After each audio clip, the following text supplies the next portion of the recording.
Le mouton à cinq pattes. Bonjour et bienvenue à tous dans Le Mouton à cinq pattes. Aujourd'hui, j'ai l'immense plaisir de recevoir Bader Boussabat. Bader, bonjour. Bonjour, bonjour. Bienvenue chez Gentis. Merci pour Ça l'invitation. va et toi? Très bien. Alors, Bader, aujourd'hui, le grand sujet, le hot topic du moment, ChatGPT, va-t-il détruire des emplois? Tu vas tenter d'y répondre et de donner des petits éléments de réponse aujourd'hui. Mais tout d'abord, j'aimerais te présenter. Alors, je vais essayer de te présenter du mieux possible, mais si j'oublie quelque chose, t'hésites pas. Donc, tu es le fondateur et président de AI Together, la plus grande organisation à but non lucratif qui va promouvoir l'utilisation inclusive de l'AI et va rassembler en fait les leaders de ce secteur de la planète, du secteur privé, quoi. Également membre du conseil consultatif du groupe international de l'intelligence artificielle, conseiller pour la Belgique officielle, auteur de 2 livres, L'intelligence artificielle, notre meilleur espoir, et l'intelligence artificielle dans le monde d'aujourd'hui. Tu as également tu es un conférencier TEDx, également colonialiste chez LN24. Bader, est-ce que j'ai oublié quelque chose? Que veux-tu rajouter? Bon, il y a d'autres activités, effectivement, en finance. Je suis aussi membre du comité de gestion du Belgian Finance Center Exact. et d'autres activités comme Head of Marketing pour des institutions. Mais en gros, en résumé, c'est un peu ça, donc c'est parfait. Sacré CV en tout cas. C'est un honneur de te recevoir. Merci beaucoup pour l'invitation, c'est moi qui suis honoré. Ah bah écoute, plaisir partagé. Alors, on va dire tout d'abord pour les débutants et les novices, ChatGPT, c'est quoi? Alors, ChatGPT est un miracle. On va commencer C'est un par là. miracle. Pour les débutants, de l'école jusqu'à l'université, en passant par les entreprises, ChatGPT est un outil intéressant. Un outil intéressant, pourquoi? Parce que c'est un des premiers outils d'intelligence artificielle qui est directement accessible et gratuitement. Je trouve que c'est un outil qui va complètement changer les mindsets de l'entreprise, qui va pouvoir revoir les rôles dans les entreprises, et je pense pour un positif, pour un meilleur. Alors c'est vrai que ça fait peur, vu que c'est tout nouveau. Il faut savoir que ChatGPT existait depuis pas mal d'années, qu'il était en transformation, accessible à un tout petit nombre de personnes. Nous, dans l'IA, on le suivait depuis longtemps. Mais c'est vrai qu'aujourd'hui, ça bouleverse pas mal de monde. Et comment ça se fait que... Alors tout d'abord, mais qu'est-ce que ça fait ChatGPT? Ouais. Au final, pourquoi les gens l'utilisent aujourd'hui? Qu'est-ce que ça fait de révolutionnaire? Bah, ce que ça fait de révolutionnaire, c'est que ChatGPT est accessible 24 heures sur 24 Ouais. et surtout répond à notre demande de manière ajustée. C'est-à-dire que c'est comme un assistant virtuel. Le futur de l'intelligence artificielle, c'est avoir de plus en plus un assistant virtuel performant. On a commencé avec le téléphone, puis le smartphone, puis on a continué avec toutes ces applications qui étaient de plus en plus disponibles, d'un point de vue informationnel, d'un point de vue applicatif, etc. Et puis aujourd'hui, maintenant, on a une application qui est vraiment un assistant virtuel et plutôt général, et qui propose même des plugins dans d'autres sites. Donc, c'est-à-dire qu'on peut réutiliser ChatGPT ou bien sur d'autres sites, ou encore l'intégrer dans d'autres projets qui n'ont rien à voir avec ChatGPT. Donc c'est assez considérable comme transformation. Et bon, est-ce que ça répond à toutes les demandes? Non. Est-ce que tu as Effectivement, déjà vu non. les limites? Non. Ah oui, il y a des limites. Déjà, lorsqu'on compare la version gratuite et la version payante, il y a déjà une différence. La version payante, elle est à combien? Elle a 20 euros par mois, 20 Ok. dollars par mois précisément, donc ça fait un peu moins de 20 Ok. euros par mois. C'est vrai qu'elle est plus performante en termes de production sémantique, de texte, de réponse, etc. Mais c'est vrai que ça ne répond pas à tout.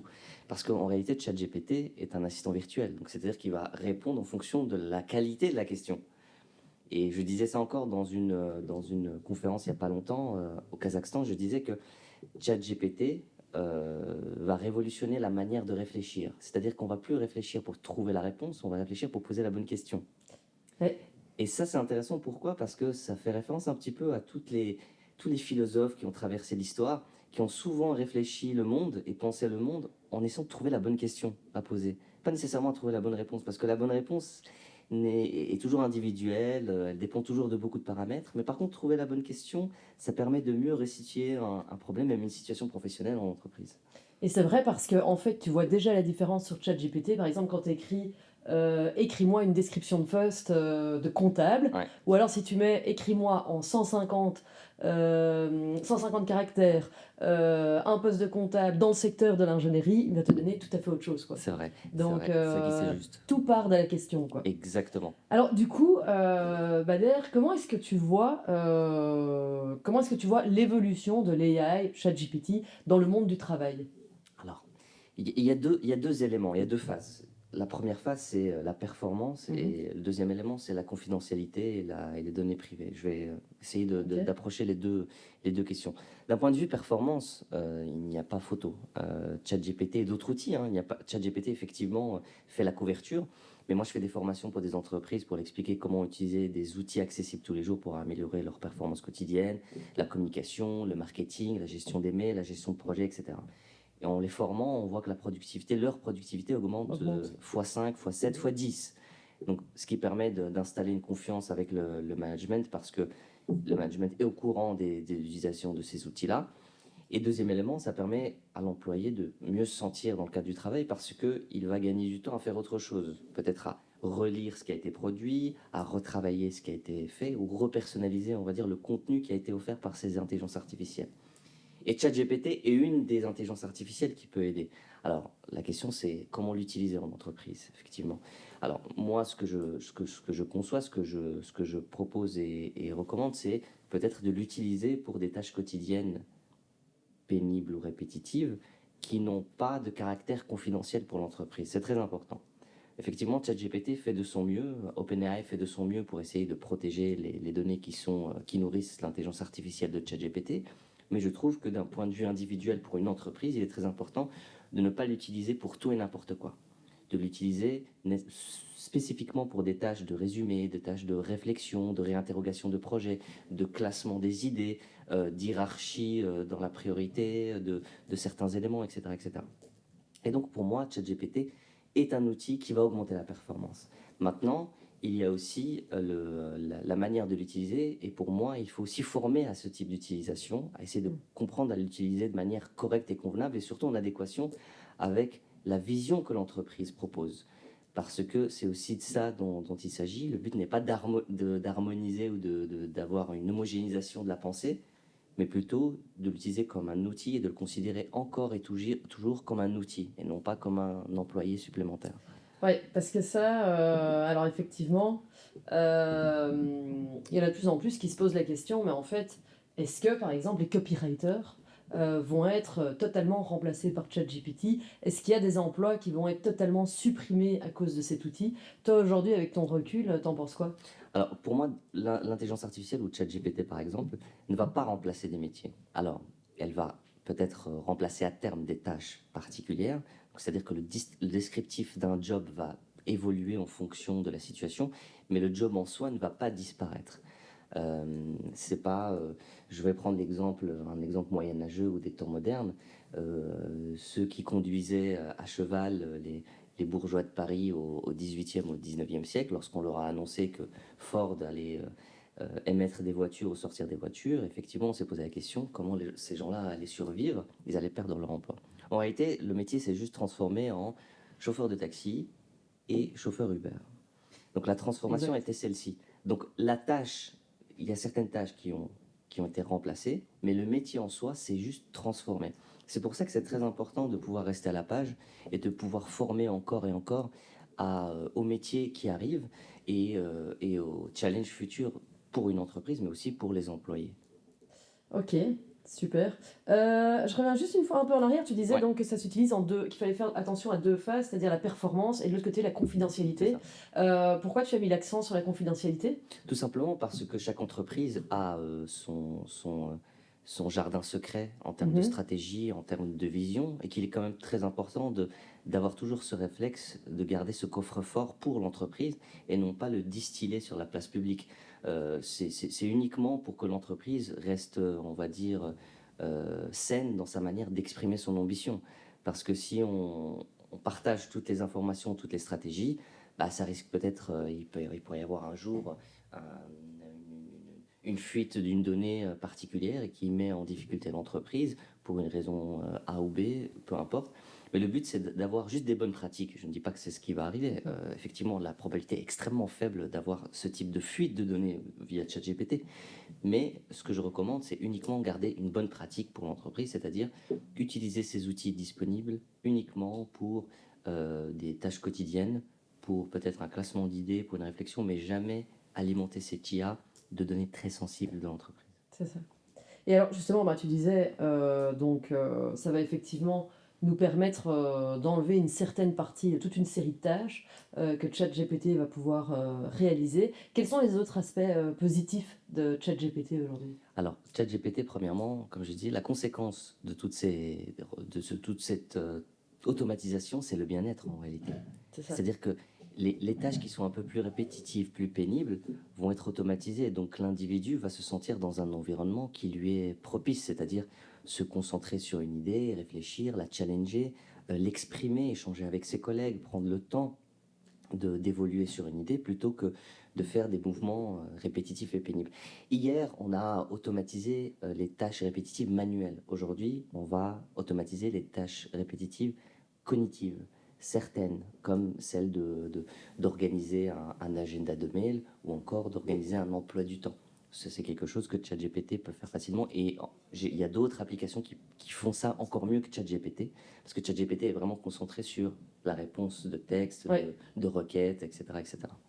Ok, et du coup, quels sont un peu les points négatifs? Un peu voilà, on a déjà parlé un peu des limites, mais Ouais. quels sont les points négatifs de ChatGPT? S'il y en a, peut-être qu'il n'y en a Oui, pas. le point négatif, pour moi, c'est toujours en fonction de l'utilisateur. Si l'utilisateur a confiance à 100% à ChatGPT, il va rencontrer des obstacles et des problèmes.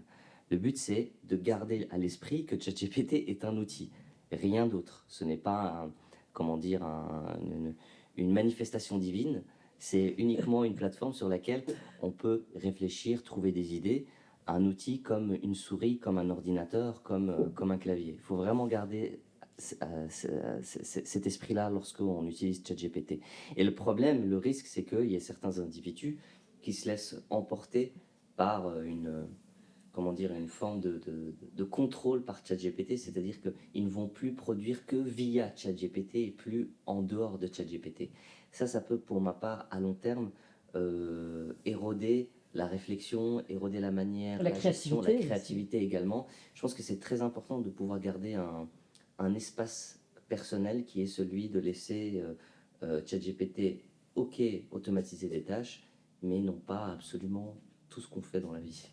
Non, parce que c'est vrai que, allez, on va pas se mentir, parfois sur LinkedIn, aujourd'hui, tu lis des articles ou des posts, des publications, et tu sais que ça a été entièrement écrit par C'est vrai, ChatGPT. c'est C'est une vrai. espèce de définition Wikipédia. Je suis d'accord. Comment améliorer le bien-être au travail. Et puis tu as une grosse définition voilà, de 30 lignes. Ouais. Et tu vois qu'il n'y a rien de personnel. Ouais. Donc il y a quand Alors, même un peu... je suis tout à fait d'accord, je l'ai remarqué aussi sur Ah ouais, LinkedIn tu le vois et direct. sur Twitter aussi, je vois. Et il y a des petites choses moi je le vois dans le monde de l'IA, lorsque je vois Artificial Intelligence, entre parenthèses AI, et que la phrase continue, je sais que c'est ChatGPT qui a fait le post ou le commentaire, ça je le vois directement. Ce qu'il faut aussi, comme je dis, c'est former à l'utilisation, c'est-à-dire que ces individus qui font du copy-paste depuis ChatGPT doivent revoir la manière de l'utiliser. Pour être plus malin, par exemple, c'est après avoir fait un post, dire à ChatGPT, maintenant écris-moi ce même post, voilà, en prenant en compte la syntaxe de ce texte-là. Et c'est la syntaxe, c'est peut-être la nôtre. Ouais, ouais. Et donc il va répliquer plus ou moins la syntaxe qu'on lui a envoyée. Ah oui, Donc il faut être créatif dans faut le son savoir aussi. Exactement. Et ça revient à ce que tu disais dans les transformations des emplois, par exemple, voilà, Ouais. les chauffeurs de taxi, Uber. Aujourd'hui, quelles sont les formations que tu recommanderais pour justement se former correctement à l'AI ou à ChatGPT? Alors, je ne veux pas faire ma promotion, mais je Ah, donc propose des toi-même, tu donnes formations. des formations? Oui, moi-même, je donne des formations sur comment utiliser l'IA et les outils de tous les jours. Il faut savoir que chaque jour, des dizaines de nouveaux outils IA sortent. Donc, c'est considérable, chaque jour. Et donc, moi, je les passe en revue tous les jours pour essayer de proposer un programme le plus intéressant possible pour l'employeur et l'employé. Donc, je garde toujours cette idée qu'il faut garder un équilibre et le but, c'est que les deux, ça apporte aux deux. Bien sûr. Et donc, j'ai fait un plan de A à Z, depuis la gestion de la réunion jusque la création de textes ou de policies dans une entreprise, comment utiliser un maximum tous ces outils disponibles et les rendre au service de sa performance. Et j'avais écrit un post il y a 2 jours là sur LinkedIn en disant qu'il y a une entreprise qui m'a appelé, chez qui j'ai donné une formation d'IA, et qui m'a dit, bah voilà, après quelques mois, la performance de ses employés a augmenté. Et ça m'a beaucoup intéressé. Il m'a ajouté ce résultat suivant. Il m'a dit, je vais même embaucher davantage dans les prochains mois ou l'année prochaine. Et pourquoi? donc- Parce que donc en fait, là tu dis carrément le contraire, c'est que ça ne détruit pas les Exact. emplois, mais ça en produit, ça en Exact. crée. Pour moi, c'était mon intuition initiale. Mais le voir concrètement, c'est encore plus intéressant. Et pourquoi? Il t'a expliqué pourquoi? Oui, parce que la performance a augmenté de ses employés. Donc du coup, il voit que ses recettes sont légèrement supérieures et que surtout, bon, c'est pas suffisant pour employer 20 personnes, mais il m'a dit la projection sur une année, ça va lui permettre en fait de lui ouvrir un espace où il va embaucher plus de gens. Et ça, c'est quand même quelque chose d'intéressant. Moi, d'un point de vue intuition, je le dis depuis plusieurs années dans mes livres, etc. Mais le fait de l'entendre concrètement d'un entrepreneur chez qui il y a eu cette C'est génial. conséquence, c'est génial. C'est Voilà. QFD, quoi. Exactement, c'est exactement ça. Et ça démontre finalement que l'IA n'est pas là pour remplacer, c'est beaucoup plus complexe que ça. C'est plus nuancé que ça. Et pour ce cas de figure, par exemple, pour une entreprise, et lui-même, je le trouve assez visionnaire comme garçon. Lui et sa copartner, ils sont vraiment très visionnaires. Et donc, au niveau des employés, ils trouvaient que ça n'avançait pas très bien, qu'il y a eu des couacs avec certaines personnes, etc. Mais le fait d'avoir proposé ce programme, d'ailleurs, que je leur ai expliqué avec toutes mes applications IA que j'utilise d'un point de vue quotidien, eh bien, ils ont vu une certaine amélioration et surtout une confiance. Enfin, c'est-à-dire que les employés ont vu en leur employé une forme de soutien pour améliorer la qualité de vie ou leur qualité de travail et donc pouvoir se sentir mieux dans l'entreprise. Et donc, du coup, ils ont vu que la performance augmente petit à petit. Il y a eu des recettes supplémentaires grâce à ça, parce que même eux, les employeurs, utilisent maintenant ces applications-là. Donc du coup, la projection, c'est d'employer plus de personnes. Donc l'IA peut aussi créer des emplois. Et ça, c'est merveilleux, je trouve. Et donc en fait, on est vraiment dans l'exact opposé de ce qu'on pensait. Exact. C'est que ça va créer, vu que ça augmente la productivité, ça pourrait permettre aux entreprises Exact. d'accroître le nombre d'employés. Exact. Tout à fait. Eh ben écoute Bader, c'est un super moyen de terminer cet épisode, puisque au final, tu le démontres par toi-même. On ne va pas détruire des emplois, mais au contraire, Oui. en créer. Merci beaucoup. Et puis, j'ajoute juste un petit commentaire. Et même Dis-moi. sur le ton long de l'histoire, en fait, on remarque que la technologie ajoute des possibilités de contribution sur le marché de l'emploi. C'est-à-dire qu'il y a des métiers qui se créent, il y a des nouveaux métiers auxquels on n'aurait jamais pensé. Imaginez au XVe siècle qu'on puisse leur dire qu'il y a des personnes qui font aujourd'hui du community management. Jamais. Jamais, c'est Et impossible. quand tu vois le pourcentage d'emplois qui n'existent pas encore Ah, aujourd'hui, oui. et qui vont être créés dans les 10 Oui, oui. prochaines années, Ça va être gigantesque. tout ce qui était dans le cloud, tout ce qui est DevOps et tout, ça n'existait pas Ah avant. oui, oui, ça va être gigantesque. Et il y a encore toute une brochette Ouais. d'emplois. Donc du coup, alors attends, est-ce que je reviens? t'en Du coup, qu'est-ce que tu dirais aux réfractaires des outils IA qui se disent wow, non, moi je vais pas utiliser, Ouais. ça va détruire les emplois? Alors, je peux comprendre hein, que c'est assez nouveau, que c'est comprends assez le contexte, puissant. quoi. Je comprends tout à fait. Maintenant, je les invite tout d'abord à s'intéresser au sujet de l'IA, comment il évolue depuis plusieurs années, de voir aussi les use cases, quel type d'impact ça provoque. Je pense que ça va les sensibiliser et ça va les réinterroger. Et pourquoi pas essayer l'une ou l'autre application et voir dans la vie quotidienne si ça améliore leur train de vie. Je pense que le train de vie sera de meilleure qualité, mais je les laisse effectivement découvrir par eux-mêmes. Ah ben, c'est génial. Bader, un tout grand merci. Avec plaisir. Et au plaisir à tous de vous retrouver bientôt. Bonne journée. Au revoir. Au revoir.